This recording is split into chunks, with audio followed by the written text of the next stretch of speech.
Welcome to this session on using impact frameworks to mobilize impact economies. Now, before we get started, I'd love for you all to head to the chat box and pop in there the city and country where you're dialing in from today. It gives us a nice idea of where you're coming from and how we might actually also direct some of the questions later on. We are recording this session and we'll try to keep that recording just to the presentations and not the discussion part. Now, this idea of impact frameworks and using them to mobilize impact economies, obviously this is a topic that's very close to our heart here at the GSG. After all, it's our mission to do this very thing around the world. We have 33 national advisory boards that are doing this in their own geographies.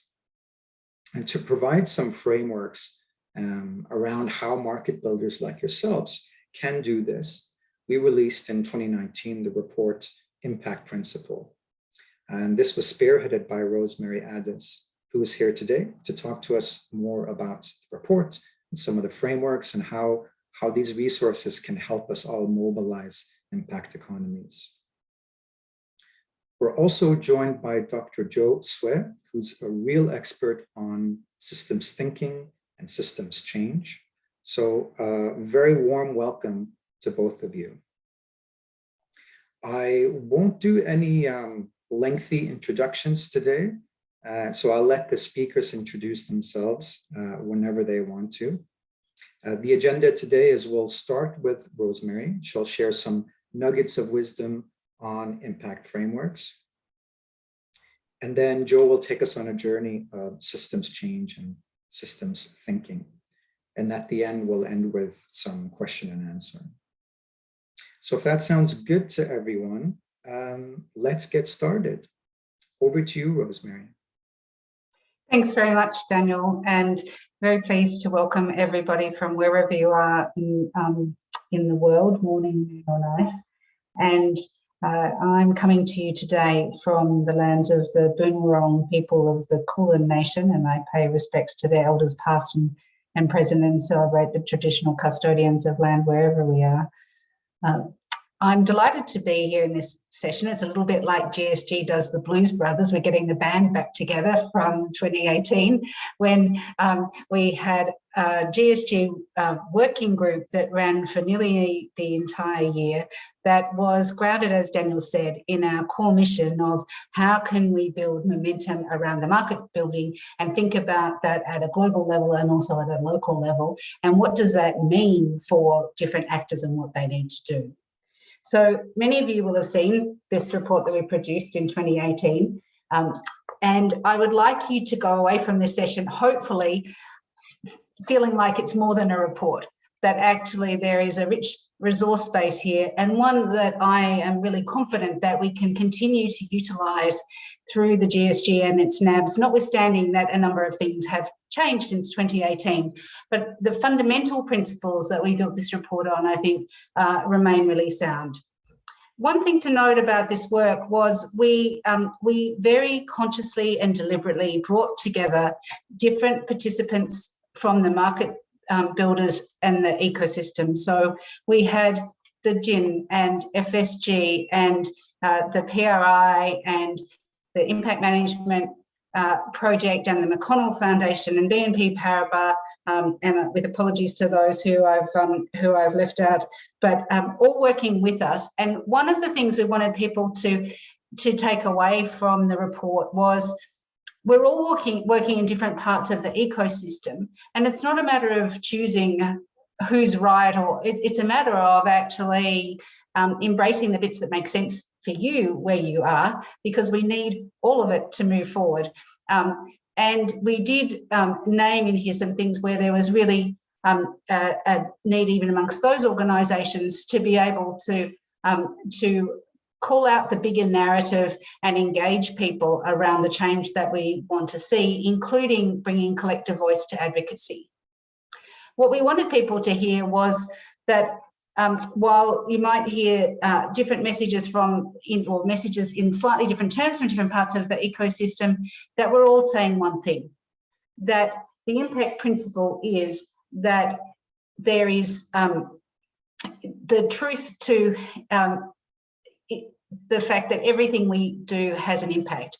And that, and you'll see that in the report, we built a lot of things around planets, and I was trying to give the sense of a kind of almost Copernican revolution, that once we have that new information that tells us that everything we do has an impact, then working out which impacts matter and trying to build more positive impact into the system is the work that we're trying to do.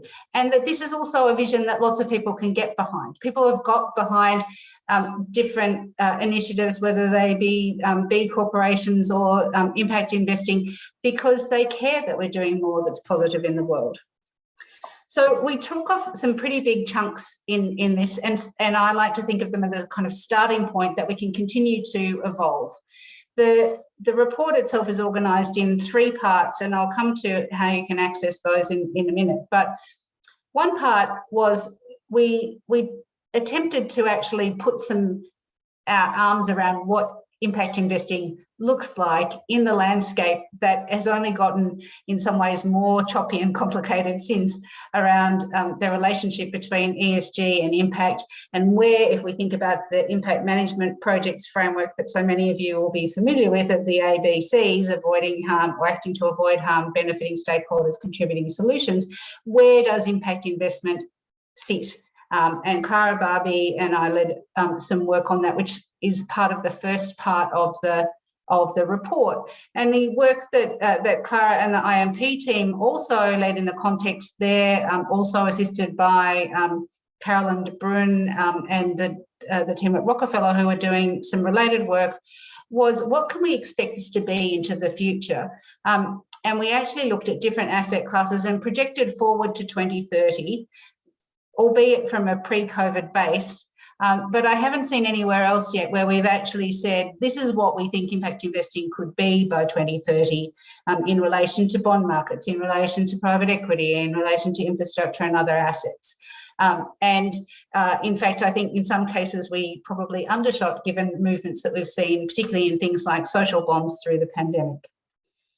The second part of the report, we really faced into this question, and you'll hear more about this from Joe in a minute, and I'll give you some context for his involvement. But what would it look like to have an impact ecosystem? And we took a kind of stylized form of that, about what it would look like to have all the parts of the ecosystem working in relation to impact.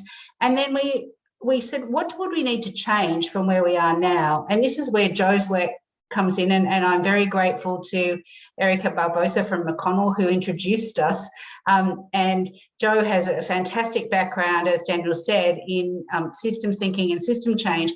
And he really helped us to map how the system works when we're thinking about, if we want to encourage more people to come in, and we want to be able to deepen the practice that then builds the confidence, that creates the virtuous cycle that encourages more people to come in, and more people coming in encourages more people to develop the practice and tools that then builds confidence. How do we build that cycle? And he took us through a process that I have to say might have altered my brain forever, of really going through a very technical and careful process of identifying where the barriers and levers are. And Joe's going to go into that in a bit more depth. What I think was really fascinating from that process was we were able to articulate that if the current system is one in which we overemphasize the financial aspects and financial return, and we want to move to a system that has a much greater integration of the social, the environmental, and still be prosperous, that we can think about some parts as we encourage entrepreneurship and we want to grow scale in those things. But there are also other pieces that are really important to being able to mobilise, and we tried to name what some of them look like, including the need to build intermediaries, including the fact that if we rely on everything to grow from small innovative initiatives through to scale, we won't get there fast enough. So the really big breakthrough was we need some areas where we're actually collaborating to design things for scale from the beginning, and tackling some tough problems. We also went deep into the idea about how can we look at practice. And this was, if you think even 3 years ago, we were in a very different place in relation to the whole impact management and measurement conversation. But we were able to talk about designing for impact from the start, about the types of tools that we would need, and also about how we would promote impact governance and reliable data that could build confidence in markets, and again encourage more people to come in and help professionalise the sector. I think the levers that we identified, the principles are still sound, albeit that some of the market has shifted since. And where the potential is for NABs is, and Joe's going to speak more to this, is really to think about, if we think about that applied to our country, where are some of the key levers? Where's the energy? Where can we be operating? How can we be moving the system? And there's still work we can do on that, I think, in real case examples in different countries with different settings, to help really reinforce this picture of what the GSG's work is and how the NABs feed into that can help NABs in a very practical way to identify the opportunities in their countries to be moving forward. And as I said, I'm going to cycle back around that with Joe. The other thing I wanted to touch on is that we then said, okay, so this is a really important piece in terms of people understanding what the different levers are and what the barriers might be in terms of achieving the kind of change we want to see at the scale we'd like to see it. What does that mean for different actors? If we want to put this out into the market, if we want people to really hear that this is the common thread in terms of the objectives of different organisations and bring more people behind it, how do we help them engage and see what it means for them when they go back to their organisation? And so the next part of the report really maps out the roles of different actors against some of the key areas of levers and barriers that we had identified. And we did some specific roadmaps for, and we tried to really focus in on some of the actors who often get a bit underrepresented in the case studies. We had representatives on the working group from the Global Alliance for Banking on Values, for example, and they were very keen that we do a roadmap for banks. So we did a roadmap for banks. We did a roadmap for institutional investors. We did a roadmap, excuse me, for corporates who often also aren't necessarily featured in the conversation. But we also looked at some of the key ways of thinking about finance, particularly in terms of flexible or blended finance and solutions focus. So starting with the problem and then working out how we might bring investment to the solutions. And we did roadmaps for those.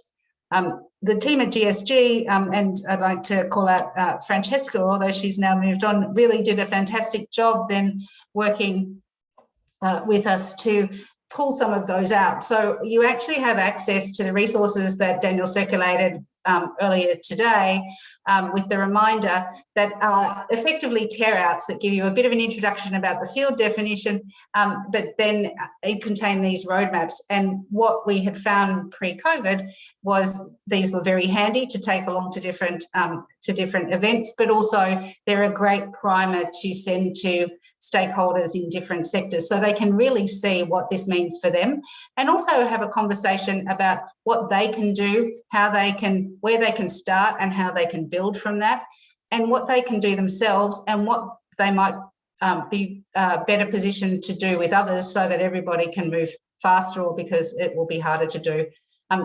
The work is peppered with case studies, and so it's intended to really show that this is not this is practical and it's happening in the world around us. The work we did with Joe was really enlightening. I had thought I'd done some systems work before, but the really forensic mapping was something that was a new experience.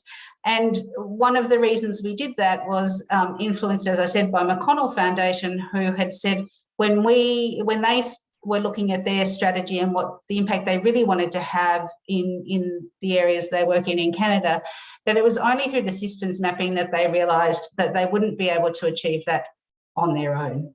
And it changed their whole kind of outlook and philosophy. And so I think there's a really powerful tool here, and Joe's going to illustrate for us how working with colleagues at the Taiwan Impact Investing Association, they have already translated the work that we've done together into an online tool that people can engage with more readily. And for NABs who are interested, I think there's a lot more we can do from there in terms of building this as a living resource. And I know that, Vanessa, you've had some conversations with Joe, and we're involved in the forum in Taiwan the other week. And there's a number of countries who've already been having those conversations.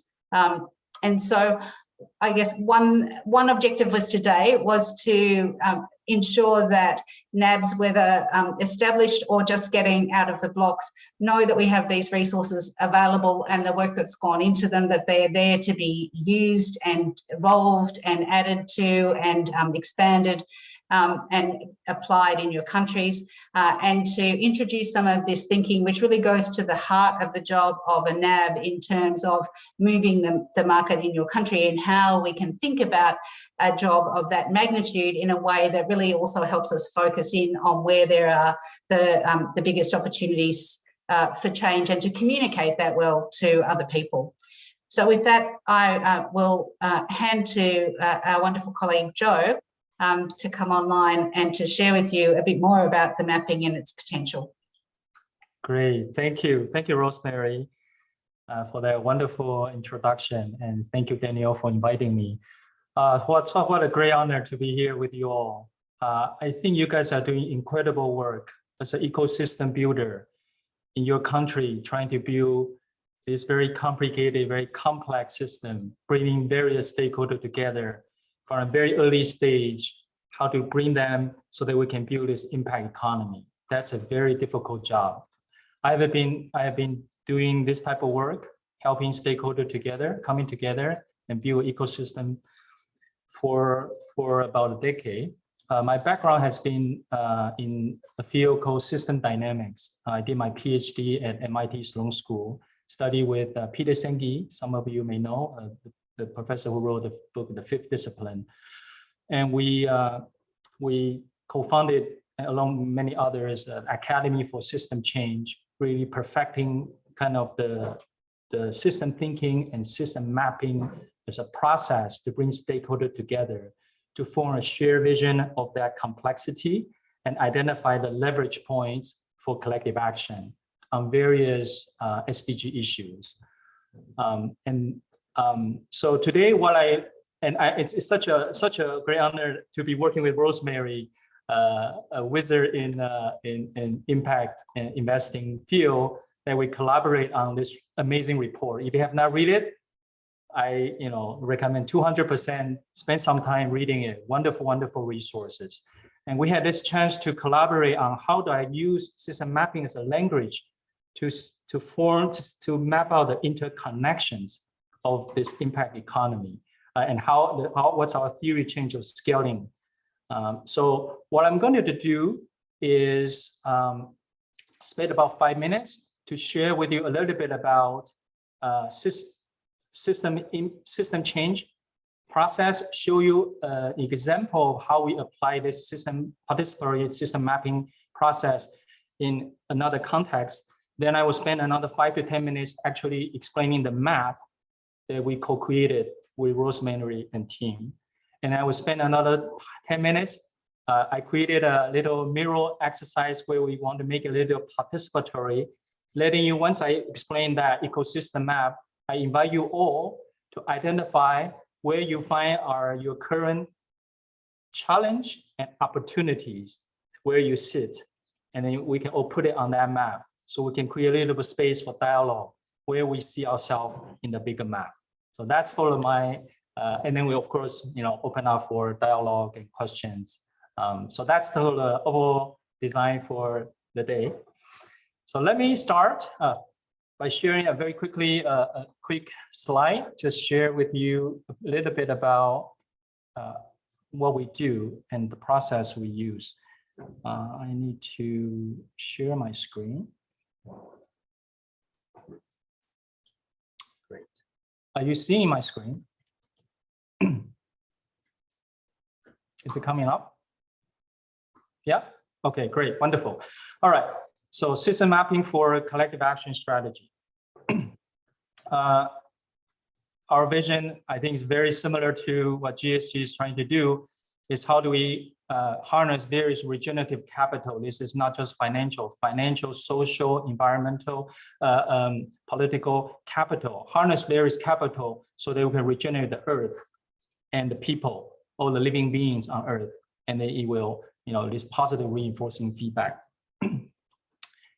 And why system change, right? To achieve SDG by 2030, we have less than 9 years. We need system change, not incremental change. Incremental change will not get us to where we need to go. And why system change? Any complex issue that we are all dealing with now look like this big elephant, that we all see a part of the system. We are working very hard at the part, right? We're maybe working with some funders, maybe working with some financial institution, maybe with government, NGO, and so on and so forth. Yet none of us has the full view, or none of us has the power to shift the whole system together. What we need is to have a process to allow us to both see this big elephant and then collectively acting on those leverage points where we can collaborate as a network to shift the whole system.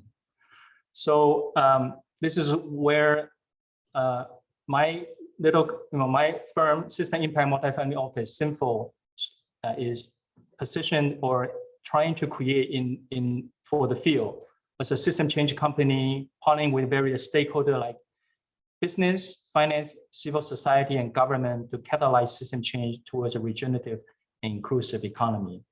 We are an ecosystem builder like yourself in your country, using system design, community building, and blended finance to help stakeholders shift from silo thinking to collective action in various issues like climate change, education, creative culture, and regional finance. So what might be a system change process look like? This process is a process that distilled from past decades experience and something to share with you. We boil it down to 3 essential steps. The first part is system design. We must form a shared understanding of the complex system. So the first part is system design, and the method we use system mapping, which I will share the work with, done with Rosemary, and then use that as a tool to form a space for stakeholder dialogue. Right? We need to come together and see that big elephant and identify those so-called leverage points. The result is that we come to a shared strategy, that we have a shared understanding of the root causes, a shared vision for where we want to go, and those leverage points for us to collaborate and act together. Then we enter into the second stage of community building. We cannot shift the whole system alone. We must come together as a value-based community. So some of the methodology we use are, how do you form a learning journey, actually bring the stakeholder onto the ground to see that impact project, to feel what it's like on the ground, so that I'm not doing my investment just through my desktop. I'm actually in the field, feeling it. And then build various partnerships so that we can build this ecosystem together. How do we support the network so the network can bring new members and on board and share the same values so they can think systemically and act collaboratively. The result then is a cross-sector collaboration. There's a peer learning community, cross-sector collaboration. And through that process, you begin to identify those deal flows, those investable projects that are targeting on those leverage points that you have mapped through the system design process. And then you enter into the blended finance, where you're creating a system lens portfolio with a system stance. When I'm selecting which project, I have a lens on why am I selecting this project, which leverage point is it targeting, what root cause is it targeting, so that we are not funding a project silently, but we first have a better and thorough understanding of that system. We use grant, right, as an R&D for nascent technology and awareness building, And then blended finance to reduce the cost of capital, increase the expected return of the impact investment. Of course, do impact evaluation. Results are we form collective action, gradually build an ecosystem together, develop a regenerative fund that targeting those wicked system change, and then we create a true end-to-end system change, which will take many years. But continue this cycle, redesigning it, continue expanding the community, and continue act, right? So that's why it's a reinforcing loop in this process. Very quickly, I want to share you very quickly how this look like a ground, then I will come to our map. So this is the actual project we did with Moldova to help their national sustainable development strategy. Moldova, as you know, is right here in Eastern Europe, one of the poor country in the Eastern Europe. It was commissioned by UNDP. We go through this system mapping process to interview the various local stakeholders to develop a system map. We host a stakeholder workshop using the map to create a space for deep collective dialogue in order to identify the shared vision and leverage point, with that as an input to Moldova's 2030 National Sustainable Development Strategy. I share this because we are all building this ecosystem. We could apply a similar process when we have a shared map and a map that is localized in your country. We can then engage your local stakeholders to identify what is the local leverage point where in your country's context that will help you build your NAB strategy. This is what it may look like actually in the room, right? There's a big map. In this case, is a map of all the SDGs, 17 SDG goals and 169 targets are all in that map, but customized in Moldova's context, and inviting the stakeholders using the map to form shared dialogue on where are the, where do we see ourselves on the map, right? That's the first thing we ask, because if you're not seeing yourself in the map, that means something is missing. So we add, this map become a living map, continuing to incorporate new voices and new perspective. And then there's a smaller group and there's a larger map, right? So small group dialogue and go on to the large map. On the large map, we then begin to see where might be some of those shared vision, the vision or vision of what we want to create, where might be those barriers in the system, the red dots, and where might be those levers, the blue dots that we feel are the critical point that we should focus on. It's a process of bringing the collective wisdom through this participatory mapping process to identify those high leverage points. And then a big spaghetti map, we usually will want to create a more simplified map in order to easier to see the dynamic complexity. In this case, this is the mapping of all this 17 SDGs without the targets and how they interconnected in the context of Moldova. Okay, so that's a quick intro on a case, how a process can be applied. Let me now shift to the topic of today. So this is the map that we created with Rosemary and the team. They are the actual intellectual brain power. I helped translate that into a visual system map. I believe you have the link. If you don't, I'm going to share. I can send it later so that you can access. We turn this into an online map where you can read through this, on your own. It's in a very interactive way to see different parts of the system.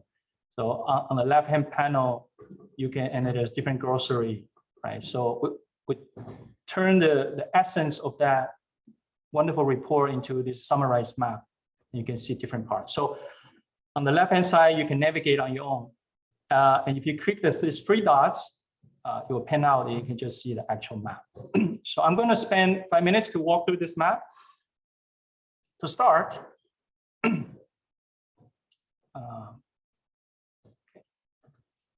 This is sort of our current dominant system, which is majority of our actors, including investors and funders, investing their capital with unknown impact. Either they don't care about what kind of impact they have, or they tend to ignore, especially those negative impact. So when they are more active, they're just fully focusing on financial return without thinking about what social and environmental impact it might have. It will create social and environmental challenges, right? Without thinking about those potential impact. And the more you focus on profit-driven investment, the more people will be drawn into this. Right? So this is sort of our current paradigm. Now, we are here trying to shift the system to a new impact economy rather than profit-driven economy. And to do that, some of those social and environmental challenges, we need early stage solutions. So through various social entrepreneurship, developing those early stage solutions, over time they become mature solution. Our goal is to help them reach impact at scale, right? If it's just individual success, it's not going to shift the whole economy and whole ecosystem. We must reach impact at scale. This over time will induce more impact and financial returns, help us reach our SDG goals. For that to happen, this is the ABC that you all are very familiar with. How we shift from those capital with unknown impact into A through negative screening, avoid harm. So the investment that I do will reduce the creation of social and environmental challenges or problems. B, through positive screening, ESG investing, we are also eliminating the possibility of creating those harmful effects. And C, very importantly, contributing to solutions. Those capital go to impact entrepreneurship and design that will help create, incubate, grow those early stage solutions. Right? So various capital start injecting into the impact economy that creates impact. Now, for capital to shift into here, it's critical we engage those impact leaders. So down here, how do we widening the impact participation? How do we shift people, the general public, from unaware about their investment impact to become impact actors? They start caring about what kind of social and environmental impact their investment will generate. Right? They start investing with more and more of an impact lens. Well, that's the first step. Not only that, some of them become impact leaders, people who are pioneers, actually leading, creating a new fund, impact fund, creating a new social impact fund, or whatever that instrument is, to allow more people to be able to participate in this impact investment to co-create the impact economy.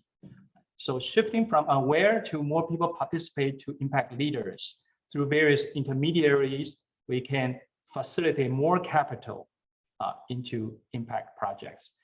And very importantly is the creation of an impact network, such as GSG, such as the NAB that you are all creating on the ground.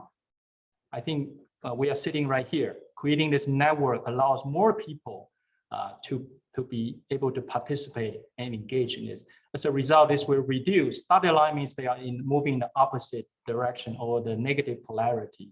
More of these impact network will reduce those people who are unaware. So that's on the people side. And over time, in order to really create change, we of course need collaboration. How do we bring various stakeholders on those SDG issues to collaborate with through various intermediary to act on those solutions is critical. And like Rosemary mentioned, the design for scale is critical, especially for those very complex challenge, those wicked problems. How might we wear a more systems lens with the intention to create system change, not incremental change? So when we design those solutions at the beginning, I'm not just thinking from this very silo project-based perspective. I'm taking a more whole ecosystem view. And how do I use blended finance and various capital to trigger those change is needed on those leverage point, so that some inject on those high early stage solutions, some on the mature solution that allow us to reach impact at scale. So investment with integrated impact. And last but not least, to do all this well, we need to deepen our impact practice. Really study and understand well what kind of impact measurement and management system do we have, so that we know that we are creating the true impact, as opposed to, you know, greenwashing or even impact washing, right? That is a risk to our field. So this a robust mesh IMM system help us maintain our integrity, which allows more people willing to join our field to co-create this impact ecosystem. So that's at a high level, the impact ecosystem map that we created together. Just in summary, this part is more like the solution landscape, the impact economy. This part is the various financial capital, how we shift the financial capital into the impact economy. And we need actors, impact actors, mobilize impact actors to shift their capital into impact economy. And we want to do it with both an integrated way. So we design for scale, and also we want to deepen our practices, right? That really build that impact integrity in the system. Okay. I don't know, Rosemary, do you want to say anything about this, or anything you want to emphasize before we move to the exercise? Thanks, Joe. So I'd encourage people to take a look in the appendix to the report, and in one of the tear-outs, there is that build that Joe just went through of the map. And then that relates to aspects in the report that speak in more detail to each of those features, the key levers, and what practical steps can be taken. And that then also relates to the roadmaps for different actors. So we have tied this map and the kind of activities at a system level also to the things you can consider as ecosystem builders, and then to particular actors and what they can be doing. And I think the opportunity for NABs to engage with some of this thinking in their landscapes, will have different ways of presenting it, different ways of focusing, but that shared context that Joe talked about is incredibly important. And it gives people a way of also seeing, for those who are so minded, that why transactions are really important, and we need a system in which those transactions can be delivering different outcomes. I might just do a process check with Daniel, Joe, and see, Daniel, shall we move to the exercise, or would you like to see whether people have any burning questions first, and we can come back to the exercise if there's time?